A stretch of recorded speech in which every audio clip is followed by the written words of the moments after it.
नमस्कार, स्वागत आहे तुमचं माझ्या यूट्यूब चॅनलवर. तर आज मी बनवणार आहे गुलाबजामुन. तर आज आहे भोगी. तर आपल्या महाराष्ट्रामध्ये आज मकर संक्रांती असेल, तर सर्वांना मकर संक्रांतीच्या हार्दिक शुभेच्छा आणि हॅपी पोंगल. तर इकडं म्हणजे मकर संक्रांती नाही बोलत, पोंगल बोलता. तर आज भोगी होती, उद्या मकर संक्रांत आहे इकडे. तर आज म्हटलं खूप दिवसानंतर व्हिडिओ शूट करते, तर आज मी गुलाबजामुन बनवते. तर त्यासाठी मी इथं आशीर्वादचं गुलाबजाम पॅकेट घेतलं आहे. तर हे खूप इझी आहे बनवणं. तर चला आपण सुरू करूया. मी एक बाऊल घेतलं आहे आणि हे पीठ बाऊलमध्ये टाकणार आहे. आणि त्यासाठी मी 1 ग्लास दूध घेतलं आहे. तुम्ही थोडं थोडं करून असं दूध टाका किंवा पाणी टाकलं तरी चालतं. तर मग इथं मी दूध यूज करते. आणि हे पीठ खूप हलक्या हाताने मळायचं, जास्त हे नाही करायचं. जास्त हे लक्ष कर, खूप हलक्या हाताने मळायचं हे पीठ, थोडं थोडं दूध टाकून टाकून असं. बघू शकता, खूप खूप म्हणजे खूपच इझी आहे, जास्त काही अवघड रेसिपी नाही आहे. तर आपण हे पीठ मळून घेऊया.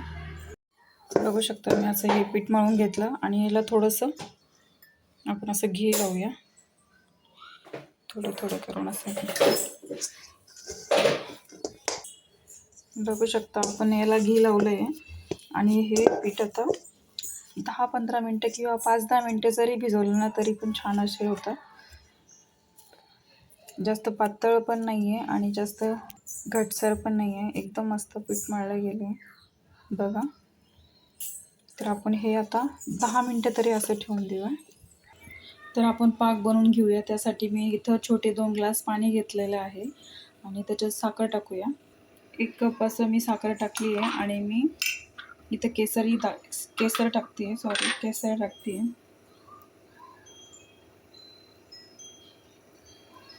आणि इथं मी तीन नाही तर 4 असे इलायची घेतल्या आहे. तर ते आपण अशा थोड्याशा ठेचून त्यात टाकणार आहोत. हे बघा, 4च घेतले आहे. इकडं माझं बाळ बघा काय करतंय, खूप सारा पसारा काढतोय, म्हणजे असं शांत बसणारच नाही आहे. त्याला मी खुर्ची दिली पण डायरेक्टली उभा राहतोय, म्हणून थोडंसं मी माझ्याजवळच घेतलंय, पण तो इथं पण पसारा करतोय. म्हणजे बघा, त्याच्या हातातून काही घेतलं तर असं ओरडतो.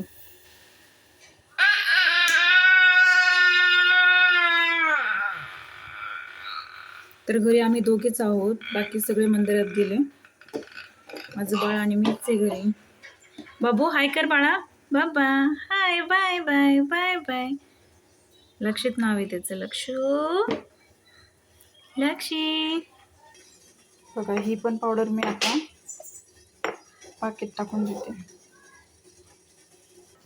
आता 10 मिनटं झाले. तर आपण हे आता बघा, पीठ चांगलं मऊ झाले. तर आपण याचे छोटे छोटे असे गोळे करून घेऊया. बघा, थोडासा तुपाचा हात लावून असे गोळे करून घेऊया.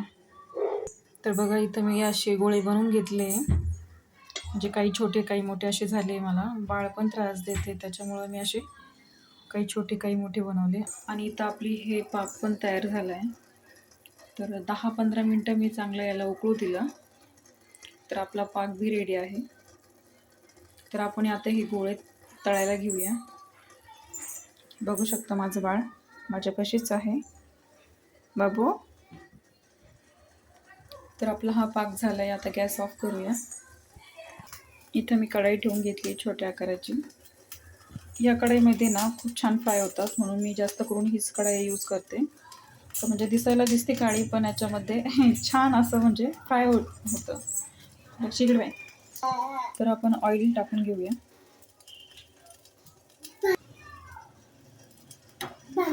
बघा, आपल्याकडं कसं म्हणजे भोगी कशी होतात, म्हणजे भोगीची भाजी असते. तर इकडं तसं काही नसतं. इकडं म्हणजे जुन्या वस्तू ज्या असेल घरामध्ये ते सगळं सकाळी सकाळी पहाटे 3-4च्या दरम्यान ना असं बाहेर सगळेजण येतात आणि ज्या काही जुन्या वस्तू आहेत त्या सगळ्या जाळतात. म्हणजे घरातली सगळी निगेटिव्हिटी सगळी बाहेर जाते असं म्हणतात इकडे. तर आपल्या महाराष्ट्रामध्ये कसं ना, भोगीची भाजी बनवतात, आणि संक्रांतीला ब्लॅक कलरची साडी घालतात. तर इकडं असं काही नाही आहे. इकडं म्हणजे पिवळ्या कलरची पण साडी घालतात, सोनेरी कलरची साडी घालतात, रेड कलरची साडी घालतात. असं ब्लॅक कलर असं कंपल्सरी नाही आहे इकडं, म्हणजे ब्लॅक कलर घालतच नाही. तर आपल्या इकडं मकर संक्रांतीला ब्लॅक कलर हा कंपल्सरी असतो. तर इकडं तसं काही नसतं. तर म्हणजे मी इकडं आल्यापासून म्हणजे वेगवेगळं बघायला भेटतंय मला. तर छान वाटतं इकडचं, म्हणजे वेगवेगळे फेस्टिवल बघायला भेटतात. तर बघा, हे अशी मी आता आपण हे तेल गरम झाल्यावर आपण हे फ्राय करू. आणि फ्राय करताना घाई अजिबात करायची नाही. कमी कमी गॅसवर हे चांगले असे मस्त भाजून घ्यायचे. बघा, माझं बाळ, त्याला मी खुर्ची दिली आहे, पण तो खुर्चीवर बसत नाही, डायरेक्टली उभा राहतो. त्याच्यामुळे मी त्याला बसून देत नाही त्याच्यामध्ये. तर इकडं आपलं तेल चांगलं गरम झालं आहे. तर याच्यामध्ये मी 4 असं मी तळून घेणार आहे कमी गॅसवर. बघू शकता, 4 किंवा 5 असं. आणि खूप हलक्या हाताने हे करायचं आहे, पलटायचं आहे. जास्त फोर्स नाही करायचा, लाईट.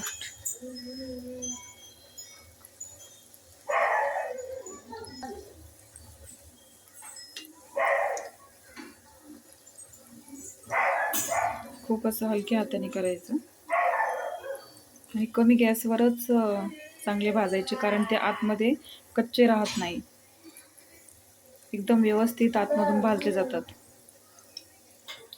बघा,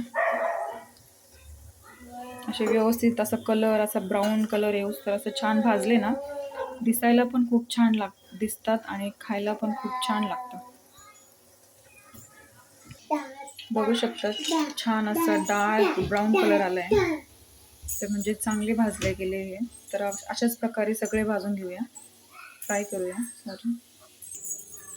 तर बघू शकता, मस्त असे फ्राय झालेले आपले गुलाबजाम. खोटं तुटलेलं बी नाही आहे, सॉरी, तुटला नाही, फुटला नाही, छान असा कलर पण आलाय. तर आपण हे सर्व आता या पाकात टाकूया. तर आपण हे सर्व आता या पाकेट टाकून घेऊया. माझं बाळ पण रडतंय. हे पाकीट टाकते मी आता. बघा, या पाकात आता मस्त भिजले का, तेव्हा मी तुम्हाला परत एकदा दाखवेल. बघा, खूप छान कलर देखील खूप छान आलेला आहे. मस्त भिजलेत ना, तर छान दिसेल असे.